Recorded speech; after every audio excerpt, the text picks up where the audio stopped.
নমস্কার। পাঁচমেশালি গল্পের আসরে আবার সবাইকে স্বাগত। আমি আজ অনেক দিন গল্প পাঠ করতে আসিনি, নানান কারণে আসা হয়ে ওঠেনি। আজ আমি পাঠ করে শোনাব শরৎচন্দ্র চট্টোপাধ্যায়ের লেখা মহেশ। গ্রামের নাম কাশীপুর। গ্রাম ছোট, জমিদার আরও ছোট, তবু দাপটে তাঁর প্রজারা টু শব্দটি করিতে পারে না, এমনই প্রতাপ। ছোট ছেলের জন্মতিথি পূজা, পূজা সারিয়া তর্করত্ন দ্বিপ্রহর বেলায় বাটি ফিরিতেছিলেন। বৈশাখ শেষ হইয়া আসে, কিন্তু মেঘের ছায়াটুকু কোথাও নাই। অনাবৃষ্টির আকাশ হইতে যেন আগুন ঝরিয়া পড়িতেছে।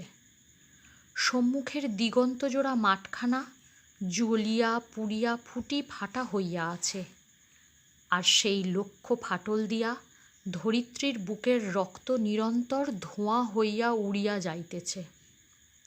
অগ্নিশিখার মতো তাহাদের সর্পিল ঊর্ধ্বগতির প্রতি চাহিয়া থাকিলে মাথা ঝিমঝিম করে, যেন নেশা লাগে। ইহারই সীমানায় পথের ধারে গফুর জোলার বাড়ি। তাহার মাটির প্রাচীর পড়িয়া গিয়া প্রাঙ্গণ আসিয়া পথে মিশিয়াছে, এবং অন্তঃপুরের লজ্জা সম্ভ্রম পথিকের করুণায় আত্মসমর্পণ করিয়া নিশ্চিন্ত হইয়াছে। পথের ধারে একটা পিটালি গাছের ছায়ায় দাঁড়াইয়া তর্করত্ন উচ্চকণ্ঠে ডাক দিলেন, ওরে ও গোফরা, বলি ঘরে আছিস? তাহার বছর দশকের মেয়ে দুয়ারে দাঁড়াইয়া সাড়া দিল, কেন বাবাকে? বাবার যে জ্বর। জ্বর? ডেকে দে হারামজাদাকে, পাষণ্ড ম্লেচ্ছ। হাঁক ডাকে গফুর মিয়া ঘর হইতে বাহির হইয়া জ্বরে কাঁপিতে কাঁপিতে কাছে আসিয়া দাঁড়াইল। ভাঙা প্রাচীরের গা ঘেঁষিয়া একটা পুরাতন বাবলা গাছ, তাহার ডালে বাঁধা একটা সার। তর্করত্ন দেখাইয়া কহিলেন, ওটা হচ্ছে কি শুনি? এ হিঁদুর গা, ব্রাহ্মণ জমিদার, সে খেয়াল আছে? তাঁর মুখখানা রাগে ও রৌদ্রের ঝাঁঝে রক্তবর্ণ, সুতরাং সে মুখ দিয়া তপ্ত খরবাক্যই বাহির হইবে। কিন্তু হেতুটা বুঝিতে না পারিয়া গফুর শুধু চাহিয়া রহিল। তর্করত্ন বলিলেন, সকালে যাবার সময় দেখে গেছি বাঁধা, দুপুরে ফেরবার পথে দেখছি তেমনই ঠায় বাঁধা। গোহত্যা হলে যে কর্তা তোকে জ্যান্ত কবর দেবে, সে যে সে বামুন নয়। কি করব বাবা ঠাকুর, বড় লাচারে পড়ে গেছি। কদিন থেকে গায়ে জ্বর, দড়ি ধরে যে দুধ খুঁটো খাইয়ে আনবো তা মাথা ঘুরে পড়ে যাই। তবে ছেড়ে দে না, আপনি চড়াই করে আসুক। কোথায় ছাড়বো বাবা ঠাকুর, লোকের ধান এখনো সব ঝাড়া হয়নি, খামারে পড়ে, খড় এখনো গাদি দেওয়া হয়নি, মাঠের আলগুলো সব জ্বলে গেল, কোথাও এক মুঠো ঘাস নেই। কার ধানে মুখ দেবে, কার গাদা ফেরে খাবে, কেমনে ছাড়ি বাবা ঠাকুর? তর্করত্ন একটু নরম হইয়া কহিলেন, না ছাড়িস তো ঠান্ডায় কোথাও বেঁধে দিয়ে দুয়াটি বিচুলি ফেলে দে না, ততক্ষণ চিবুক। তোর মেয়ে ভাত রাঁধেনি, ফ্যানে জলে দে না এক গামলা, খাক। গফুর জবাব দিল, না। নিরুপায়ের মতো তর্করত্নের মুখের পানে চাহিয়া তাহার নিজের মুখ দিয়া শুধু একটা দীর্ঘ নিঃশ্বাস বাহির হইয়া আসিল। তর্করত্ন বলিলেন, তাও নেই বুঝি? কি করলি খড়? ভাগে এবার যা পেলি সমস্ত বেচে পেটায়ও নামো। গরুটার জন্য এক আঁটি ফেলে রাখতে নেই? বেটা কসাই। এই নিষ্ঠুর অভিযোগে গফুরের যেন বাকরোধ হইয়া গেল। ক্ষণেক পরে ধীরে ধীরে কহিল, কাহনখানেক খড় এবার ভাগে পেয়েছিলাম, কিন্তু গেল সনের বকেয়া বলে কর্তামশাই সব ধরে রাখলেন। কেঁদে কেটে হাতে পায়ে পড়ে বললাম, বাবু মশাই, হাকিম তুমি, তোমার রাজত্বি ছেড়ে আর পালাবো কোথায়? আমাকে ৫-১০ বিচুলিও না হয় দাও। চালে ঘর নেই, একখানি ঘর, বাপ বেটিতে থাকি, তাও না হয় তালপাতার গোজাগাজা দিয়ে এই বর্ষাটা কাটিয়ে দেব, কিন্তু না খেতে পেয়ে আমার মহেশ মরে যাবে। তর্করত্ন হাসিয়া কহিলেন, ইস, সাধ করে আবার নাম রাখা হয়েছে মহেশ, হেসে বাঁচিনে। কিন্তু এ বিদ্রূপ গফুরের কানে গেল না। সে বলিতে লাগিল, কিন্তু হাকিমের দয়া হলো না। মাস ২ খোরাকের মতো ধান দুটি আমাদের দিলেন, কিন্তু বেবাক খড় সরকারের গাদা হয়ে গেল। ও আমার কুটোটিও পেলে না। বলিতে বলিতে কণ্ঠস্বর তাহার অশ্রুভারে ভারী হইয়া উঠিল, কিন্তু তর্করত্নের তাহাতে করুণার উদয় হইল না। কহিলেন, আচ্ছা মানুষ তো তুই, খেয়ে রেখেছিস, দিবি নে? জমিদার কি তোকে ঘর থেকে খাওয়াবে নাকি? তোরা তো রাম রাজত্বে বাস করিস, ছোট লোক কি না, তাই তাঁর নিন্দে করে মরিস। গফুর লজ্জিত হইয়া বলিল, নিন্দে করব কেন বাবা ঠাকুর? নিন্দে তার আমরা করি নে, কিন্তু কোথা থেকে দিই বলো তো? বিঘে ৪ জমি ভাগে করি, কিন্তু উপরি উপরি ২ শন অজন্মা। মাঠের ধান মাঠেই শুকিয়ে গেল। বাপ বেটিতে দুবেলা দুটো পেট ভরে খেতে পর্যন্ত পাইনে। ঘরের পানে চেয়ে দেখো, বৃষ্টি বাদলে মেয়েটাকে নিয়ে কোণে বসে রাত কাটাই।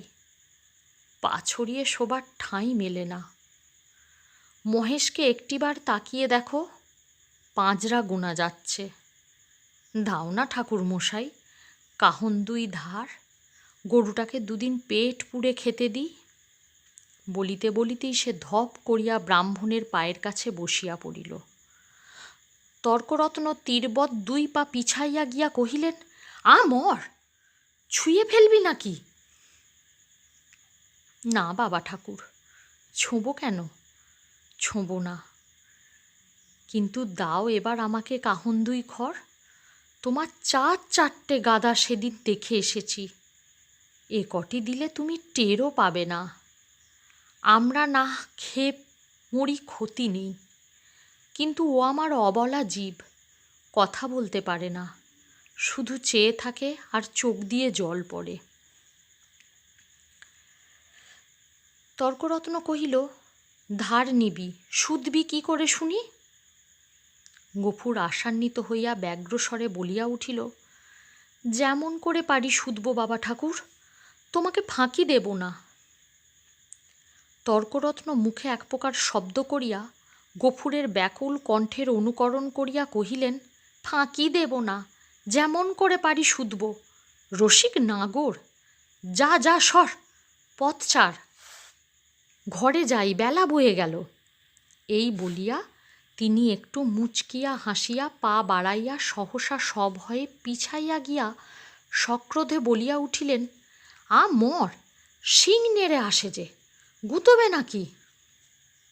গফুর উঠিয়া দাঁড়াইল। ঠাকুরের হাতে ফলমূল ও ভিজা চালের পুটুলি ছিল। সেটি দেখাইয়া কহিল, গন্ধ পেয়েছে, এক মুঠো খেতে চায়। খেতে চায় তা বটে, যেমন চাষা তার তেমনই বলদ, খড় জোটে না, চাল কলা খাওয়া চাই। নে নে, পথ থেকে সরিয়ে বাঁধ, যে শিং, কোন দিন দেখছি কাকে খুন করবে। এই বলিয়া তর্করত্ন পাশ কাটাইয়া হন হন করিয়া চলিয়া গেলেন। গফুর সেদিক হইতে দৃষ্টি ফিরাইয়া ক্ষণকাল স্তব্ধ হইয়া মহেশের মুখের দিকে চাহিয়া রহিল। তাহার নিবিড় গভীর কালো চোখ দুটি বেদনা ও ক্ষুধায় ভরা। কহিল, তোকে দিলে না এক মুঠো। ওদের অনেক আছে, তবু দেয় না। না দিগ্গে। তাহার গলা বুঝিয়া আসিল। তারপর চোখ দিয়া টপ টপ করিয়া জল পড়িতে লাগিল। কাছে আসিয়া নীরবে ধীরে ধীরে তাহার গলায়, মাথায়, পিঠে হাত বুলাইয়া দিতে দিতে চুপি চুপি বলিতে লাগিল, মহেশ, তুই আমার ছেলে। তুই আমাদের 8 সন প্রীতিপালন করে বুড়ো হয়েছিস। তোকে আমি পেট পুড়ে খেতে দিতে পারিনে, কিন্তু তুই তো জানিস তোকে আমি কত ভালোবাসি। মহেশ প্রত্যুত্তরে শুধু গলা বাড়াইয়া আরামে চোখ বুজিয়া রহিল। গফুর চোখের জল গরুটার পিঠের ওপর রগড়াইয়া মুছিয়া ফেলিয়া তেমনি অস্ফুষ্টে কহিতে লাগিল, জমিদার তোর মুখের খাবার কেড়ে নিলে। শ্মশানধারে গাঁয়ের যে গোচরটুকু ছিল তাও পয়সার লোভে জমা বিলি করে দিলে। এই 2 বছরে তোকে কেমন করে বাঁচিয়ে রাখি বল? ছেড়ে দিলে তুই পরের গাদা ফেরে খাবি, মানুষের কলা গাছে মুখ দিবি। তোকে নিয়ে আমি কি করি? গায়ে আর তোর জোর নেই। দেশের কেউ তোকে চায় না। লোকে বলে তোকে গোহাটায় বেছে ফেলতে। কথাটা মনে মনে উচ্চারণ করিয়াই আবার তাহার 2 চোখ বাহিয়া টপ টপ করিয়া জল পড়িতে লাগিল। হাত দিয়া মুছিয়া ফেলিয়া গফুর একবার এদিকে ওদিকে চাহিল। তারপরে ভাঙা ঘরের পিছন হইতে কতকটা পুরানো বিবর্ণ খড় আনিয়া মহেশের মুখের কাছে রাখিয়া দিয়া আস্তে আস্তে কহিল, নে, শিগগিরি করে একটু খেয়ে নে বাবা, দেরি হলে আবার। বাবা, কেন মা? ভাত খাবে এসো। এই বলিয়া আমিনা ঘর হইতে দুয়ারে আসিয়া দাঁড়াইল। এক মুহূর্ত চাহিয়া তাকিয়া কহিল, মহেশকে আবার চাল ফেরে খড় দিয়েছ বাবা? ঠিক এই ভয়ই সে করিতেছিল। লজ্জা হইয়া বলিল, পুরনো পচা খড় মা, আপনিই ঝরে যাচ্ছিল। আমি যে ভেতর থেকে শুনতে পেলাম বাবা তুমি টেনে বার করছো। না মা, ঠিক টেনে নয় বটে, কিন্তু দেয়ালটা যে পড়ে যাবে বাবা। গফুর চুপ করিয়া রহিল। একটিমাত্র ঘর ছাড়া যে আর সবই গেছে, এবং এমন ধারা করিলে আগামী বর্ষায় ইহাও টিকিবে না, এ কথা তাহার নিজের চেয়ে আর কে বেশি জানে। অথচ এ উপায়ই বা কটা দিন চলে। মেয়ে কহিল, হাত মুখ ধুয়ে ভাত খাবে এসো বাবা, আমি বেড়ে দিয়েছি। গফুর কহিল, ফ্যানটুকু দে তো মা, একেবারে খাইয়ে দিয়ে যাই। ফ্যান যে আজ নেই বাবা, হাঁড়িতেই মরে গেছে। নেই? গফুর নীরব হইয়া রহিল। দুঃখের দিনে এটুকুও যে নষ্ট করা যায় না, এই 10 বছরের মেয়েটা তাও বুঝিয়াছে। হাত ধুইয়া সে ঘরের মধ্যে গিয়া দাঁড়াইল। একটা পিতলের থালায় পিতার সাকান্ন সাজিয়া দিয়া কন্যা নিজের জন্য একখানি মাটির সানকিতে ভাত বাড়িয়া লইয়াছে। চাহিয়া চাহিয়া গফুর আস্তে আস্তে কহিল, আমি না, আমার গায়ে যে আবার শীত করে মা। জ্বর গায়ে খাওয়া কি ভালো? আমিনা উদ্বিগ্ন মুখে কহিল, কিন্তু তখন যে বললে বড় খিদে পেয়েছে। তখন তখন হয়তো জ্বর ছিল না মা। তাহলে তুলে রেখে দিই, সাঁঝের বেলা খেও। গফুর মাথা নাড়িয়া বলিল, কিন্তু ঠান্ডা ভাত খেলে যে অসুখ বাড়বে আমিনা। আমিনা কহিল, তবে? গফুর কত কি যেন চিন্তা করিয়া হঠাৎ এই সমস্যার মীমাংসা করিয়া ফেলিল। কহিল, এক কাজ কর না মা, মহেশকে না হয় ধরে দিয়ায়, তখন রাতের বেলা আমাকে এক মুঠো ফুটিয়ে দিতে পারবি নে আমি না। প্রত্যুত্তরে আমিনা মুখ তুলিয়া ক্ষণকাল চুপ করিয়া পিতার মুখের প্রতি চাহিয়া রহিল। তারপরে মাথা নিচু করিয়া ধীরে ধীরে ঘাড় নাড়িয়া কহিল, পারব বাবা। গফুরের মুখ রাঙা হইয়া উঠিল।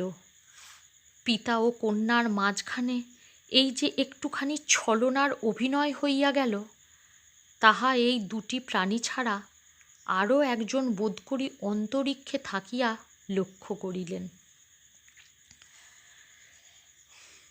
5-7 দিন পরে একদিন পীড়িত গফুর চিন্তিত মুখে দাহায় বসিয়াছিল। তাহার মহেশ কাল হইতে এখনো পর্যন্ত ঘরে ফিরে নাই। নিজে সে শক্তিহীন, তাই আমিনা সকাল হইতে সর্বত্র খুঁজিয়া বেড়াইতেছে। পরন্ত বেলায় সে ফিরিয়া আসিয়া বলিল, শুনেছ বাবা, মানিক ঘোষেরা মহেশকে আমাদের খোঁয়াড়ে দিয়েছে। গফুর কহিল, দূর পাগলি। হাঁ বাবা, সত্যি। তাদের চাকর বললে, তোর বাপকে বলগে যা দরিয়াপুরের খোঁয়াড়ে খুঁজতে। কি করেছিল সে? তাদের বাগানে ঢুকে গাছপালা নষ্ট করেছে বাবা। গফুর স্তব্ধ হইয়া বসিয়া রহিল। মহেশের সম্বন্ধে সে মনে মনে বহু প্রকার দুর্ঘটনা কল্পনা করিয়াছিল, কিন্তু এ আশঙ্কা ছিল না। সে যেমন নিরীহ তেমনই গরিব, সুতরাং প্রতিবেশী কেহ তাহাকে এত বড় শাস্তি দিতে পারে এ ভয় তাহার হয় নাই। বিশেষত মানিক ঘোষ। গোব্রাহ্মণে ভক্তি তাহার এ অঞ্চলে বিখ্যাত। মেয়ে কহিল, বেলা যে পড়ে এলো বাবা, মহেশকে আনতে যাবে না?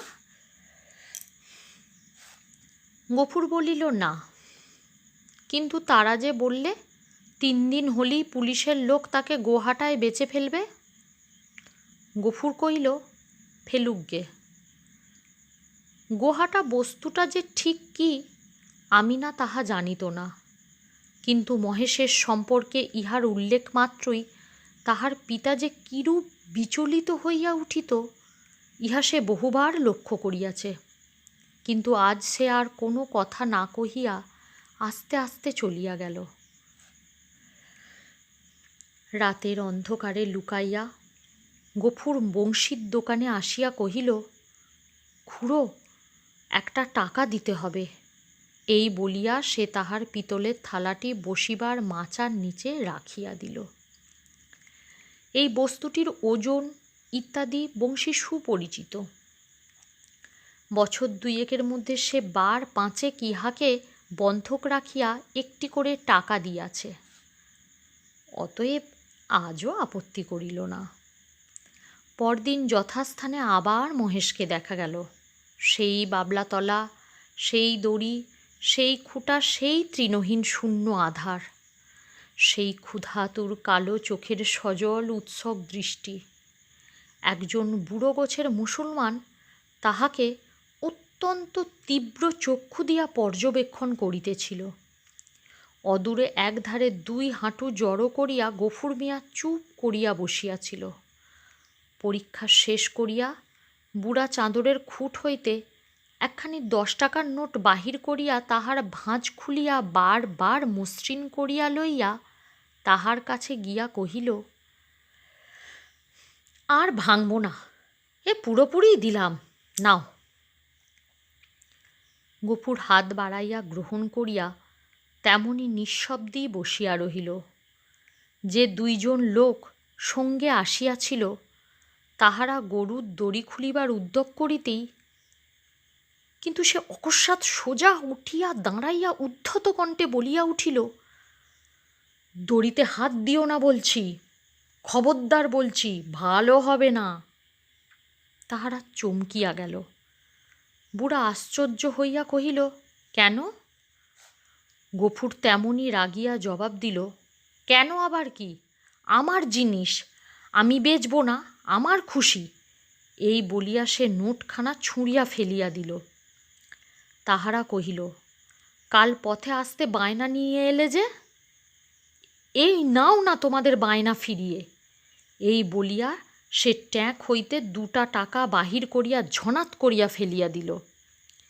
একটা কলহ বাঁধিবার উপক্রম হয় দেখিয়া বুড়া হাসিয়া ধীরভাবে কহিল, চাপ দিয়া আরও 2 টাকা বেশি নেবে, এই তো।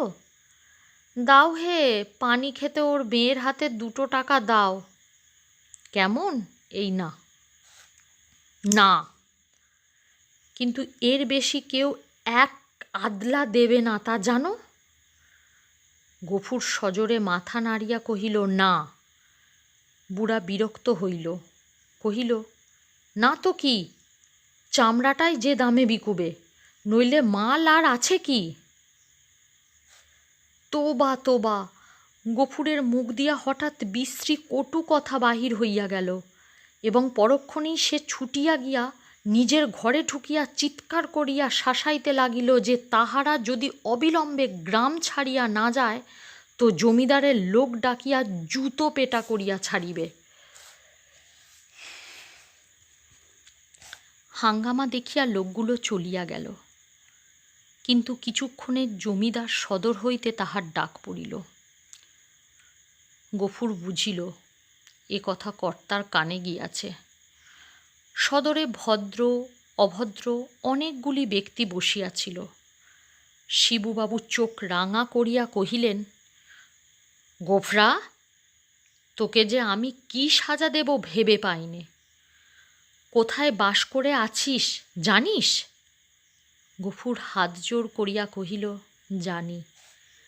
আমরা খেতে পাইনে, নইলে আজ আপনি যা জরিমানা করতেন আমি না করতাম না। সকলেই বিস্মিত হইল। এই লোকটাকে জেদি এবং বদমেজাজি বলিয়াই তাহারা জানিত। সে কাঁদো কাঁদো হইয়া কহিল, এমন কাজ আর কখনো করব না কর্তা। এই বলিয়া সে নিজের 2 হাত দিয়া নিজের 2 কান মুলিল এবং প্রাঙ্গণের একদিক হইতে আর একদিক পর্যন্ত নাক্ষত দিয়া উঠিয়া দাঁড়াইল। শিবুবাবু সদয় কণ্ঠে কহিলেন, আচ্ছা, যা যা হয়েছে, আর কখনো এসব মতিবুদ্ধি করিস নে। বিবরণ শুনিয়া সকলেই কণ্টকিত হইয়া উঠিলেন, এবং এ মহাপাতক যে শুধু কর্তার পুণ্য প্রভাবে ও শাসন ভয় নিবারিত হইয়াছে সে বিষয়ে কাহারও সংশয় মাত্র রহিল না। তর্করত্ন উপস্থিত ছিলেন।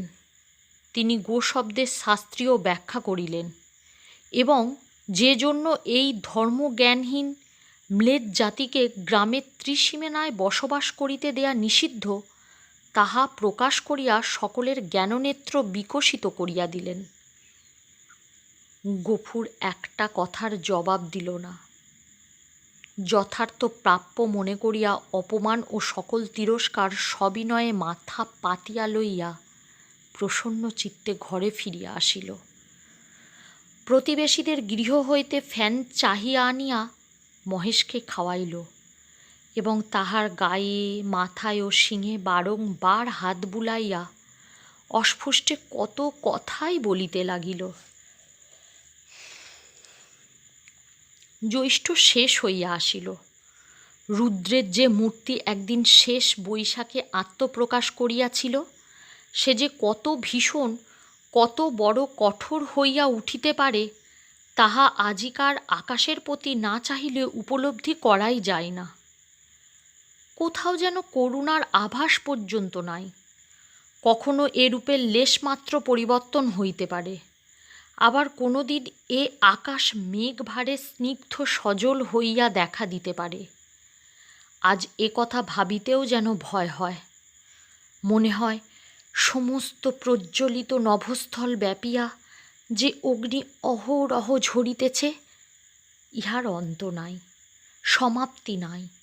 সমস্ত নিঃশেষে দগ্ধ হইয়া না গেলে ইহার থামিবে না।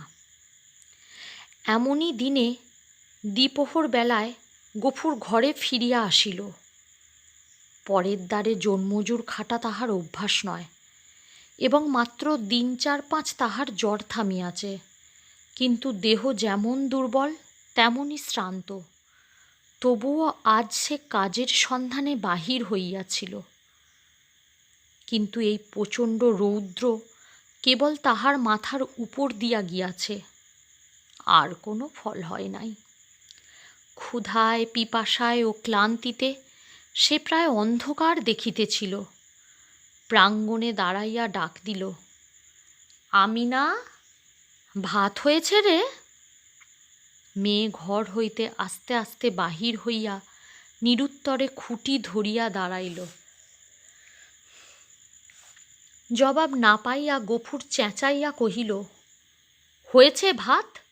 কি বললি? হয়নি কেন শুনি? চাল নেই বাবা। চাল নেই? সকালে আমাকে বলিসনি কেন? তোমাকে রাত্রিরে যে বলেছিলুম। গফুর মুখ ভেঙাইয়া তাহার কণ্ঠস্বর অনুকরণ করিয়া কহিল, রাত্রিরে যে বলেছিলুম? রাত্রিরে বললে কারো মনে থাকে? নিজের কর্কশ কণ্ঠের ক্রোধ তাহার দ্বিগুণ বাড়িয়া গেল। মুখ অধিকতর বিকৃত করিয়া বলিয়া উঠিল, চাল থাকবে কি করে?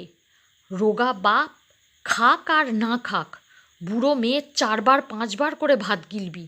এবার থেকে চাল আমি কুলুপ বন্ধ করে বাইরে যাব। দে 1 ঘটি জল দে, তেষ্টায় বুক ফেটে গেল। বল, তাও নেই? আমিনা তেমনি অধোমুখে দাঁড়িয়া রহিল। কয়েক মুহূর্ত অপেক্ষা করিয়া গফুর যখন বুঝিল গৃহে তৃষ্ণার জল পর্যন্ত নাই, তখন সে আর আত্মসংবরণ করিতে পারিল না।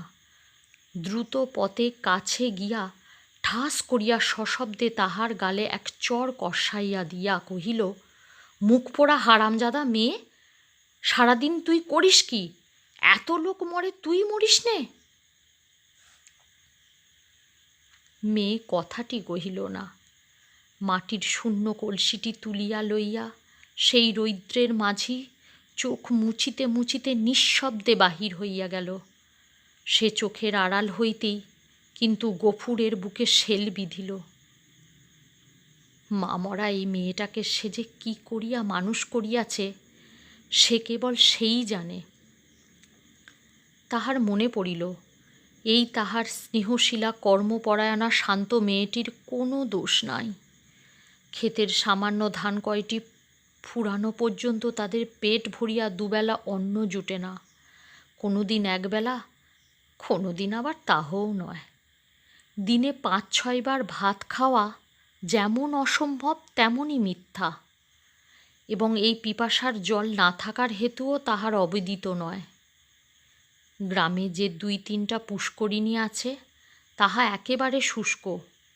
শিবচরণবাবুর খিড়কির পুকুরে যা একটু জল আছে তাহা সাধারণে পায় না। অন্যান্য জলাশয়ের মাঝখানে 2-1টা গর্ত খুঁড়িয়া যাহা কিছু জল সঞ্চিত হয় তাহাতে যেমন কাড়াকাড়ি তেমনই ভিড়। বিশেষত মুসলমান বলিয়া এই ছোট মেয়েটা তো কাছেই ঘেঁষিতে পারে না। ঘণ্টার পর ঘণ্টা দূরে দাঁড়াইয়া বহু অনুনয় বিনয়ে কেহ দয়া করিয়া যদি তাহার পাত্রে ঢালিয়া দেয় সেইটুকুই সে ঘরে আনে। এ সমস্তই সে জানে। হয়তো আজ জল ছিল না, কিংবা কাড়াকাড়ির মাঝখানে কেহ মেয়েকে তাহার কৃপা করিবার অবসর পায় নাই। এমনি কিছু একটা হইয়া থাকিবে। নিশ্চয় বুঝিয়া তাহার নিজের চোখেও জল ভরিয়া আসিল। এমনি সময় জমিদারের পিয়াদা যমদূতের ন্যায় আসিয়া প্রাঙ্গণে দাঁড়াইল। চিৎকার করিয়া ডাকিল, গোফরা, ঘরে আছিস? গফুর তিক্ত কণ্ঠে সাড়া দিয়া কহিল, আছি। কেন? বাবু মশাই ডাকছেন, আয়। গফুর কহিল, আমার খাওয়া দাওয়া হয়নি, পরে যাব। এত বড় স্পর্ধা পিয়াদার সহ্য হইল না। সে কুৎসিত একটা সম্বোধন করিয়া কহিল, বাবুর হুকুম, জুতো মারতে মারতে টেনে নিয়ে যেতে। গফুর দ্বিতীয়বার আত্মবিস্মিত হইল। সেও একটা দুর্বাক্য উচ্চারণ করিয়া কহিল, মহারানীর রাজত্বে কেউ কারো গোলাম নয়, খাজনা দিয়ে বাস করি, আমি যাব না। কিন্তু সংসারের অত ক্ষুদ্রের অত বড় দোহাই দেওয়া শুধু বিফল নয়, বিপদেরও কারণ। রক্ষা এই যে অত ক্ষীণকণ্ঠ অত বড় কানে গিয়া পৌঁছায় না, নাহা হইলে তাহার মুখের অন্ন ও চোখের নিদ্রা দুইই ঘুচিয়া যাইত। তাহার পরে কি ঘটিল বিস্তারিত করিয়া বলার প্রয়োজন নাই। কিন্তু ঘণ্টাখানেক পরে যখন সে জমিদারের সদর হইতে ফিরিয়া ঘরে গিয়া নিঃশব্দে শুইয়া পড়িল, তখন তাহার চোখ মুখ ফুলিয়া উঠিয়াছে। তাহার এত বড় শাস্তির হেতু প্রধানত মহেশ। গফুর বাটি হইতে বাহির হইবার পরে সেও দড়ি ছিঁড়িয়া বাহির হইয়া পড়ে এবং জমিদারের প্রাঙ্গণে ঢুকিয়া ফুলগাছ খাইয়াছে, ধান শুকাইতেছিল তাহা ফেলিয়া ছড়াইয়া নষ্ট করিয়াছে, পরিশেষে ধরিবার উপক্রম করায় বাবুর ছোট মেয়েকে ফেলিয়া দিয়া পলায়ন করিয়াছে। এরূপ ঘটনাই প্রথম নয়, ইতিপূর্বেও ঘটিয়াছে, শুধু গরিব বলিয়াই তাহাকে মাপ করা হইয়াছিল। পূর্বের মতো এবারও সে আসিয়া হাতে পাইয়া পড়িলে হয়তো ক্ষমা করা হইত, কিন্তু সে যে কর দিয়া বাস করে বলিয়া কাহারও গোলাম নয় বলিয়া প্রকাশ করিয়াছে, প্রজার মুখে এত বড় স্পর্ধা জমিদার হইয়া শিবচরণবাবু কোনো মতেই সহ্য করিতে পারেন নাই। সেখানে সে প্রহার ও লাঞ্ছনার প্রতিবাদ মাত্র করে নাই, সমস্ত মুখ বুজিয়া সইয়াছে। ঘরে আসিয়াও সে তেমনি নিঃশব্দে পড়িয়া রহিল। ক্ষুধা তৃষ্ণার কথা তাহার মনে ছিল না, কিন্তু বুকের ভিতরটা যেন বাহিরের মধ্যাহ্ন আকাশের মতোই জ্বলিতে লাগিল। এমন কতক্ষণ কাটিল তাহার হুঁশ ছিল না, কিন্তু প্রাঙ্গণ হইতে সহসা তাহার মেয়ের আর্ত কণ্ঠ কানে যাইতেছে। সে সবেগে উঠিয়া দাঁড়াইল এবং ছুটিয়া বাহিরে আসিতে দেখিল আমিনা মাটিতে পড়িয়া এবং বিক্ষিপ্ত ভাঙা ঘট হইতে জল ঝরিয়া পড়িতেছে, আর মহেশ মাটিতে মুখ দিয়া সেই জল মরুভূমির মতো যেন শুষিয়া খাইতেছে। চোখের পলক পড়িল না। গফুর দিগবিদিক জ্ঞান শূন্য হইয়া গেল। মেরামত করিবার জন্য কাল সে তাহার লাঙলের মাথাটা খুলিয়া রাখিয়াছিল, তাহাই দুই হাতে গ্রহণ করিয়া সে মহেশের অবনত মাথার ওপরে সজোরে আঘাত করিল।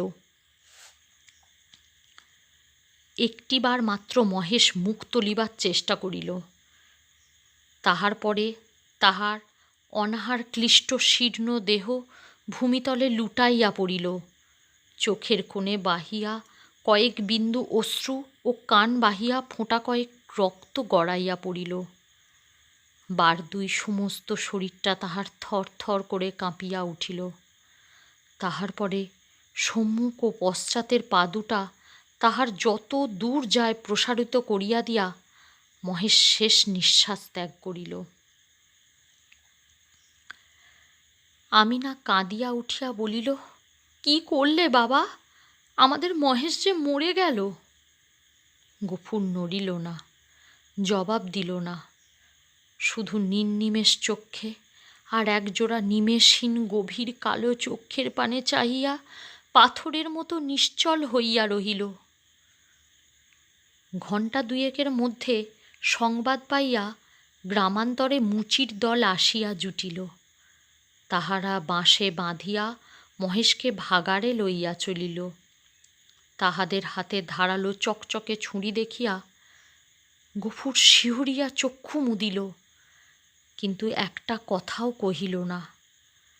পাড়ার লোকে কহিল, তর্করত্নের কাছে ব্যবস্থা নিতে জমিদার লোক পাঠিয়েছেন, পাতচিত্রের খরচ জোগাতে এবার তোকে না ভিটে বেচতে হয়। গফুর এ সকল কথারও উত্তর দিল না, দুই হাঁটুর ওপর মুখ রাখিয়া ঠায় বসিয়া রহিল। অনেক রাত্রে গফুর মেয়েকে তুলিয়া কহিল, আমিনা, চল আমরা যাই। সে দাওয়ায় ঘুমিয়া পড়িয়েছিল। চোখ মুছিয়া উঠিয়া বসিয়া কহিল, কোথায় বাবা? গফুর কহিল, ফুলবেড়ের চটকলে কাজ করতে। মেয়ে আশ্চর্য হইয়া চাহিয়া রহিল। ইতিপূর্বে অনেক দুঃখেও পিতা তাহার কলে কাজ করিতে রাজি হয় নাই। সেখানে ধর্ম থাকে না, মেয়েদের ইজ্জত আব্রু থাকে না, এ কথা সে বহুবার শুনিয়াছে। গফুর কহিল, দেরি করিস নে মা, চল, অনেক পথ হাঁটতে হবে। আমিনা জল খাইবার ঘটি ও পিতার ভাত খাইবার পিতলের থালাটি সঙ্গে লইতেছিল। গফুর নিষেধ করিল, ওসব থাক মা, ওতে আমার মহেশের পাচ্চিত্তির হবে।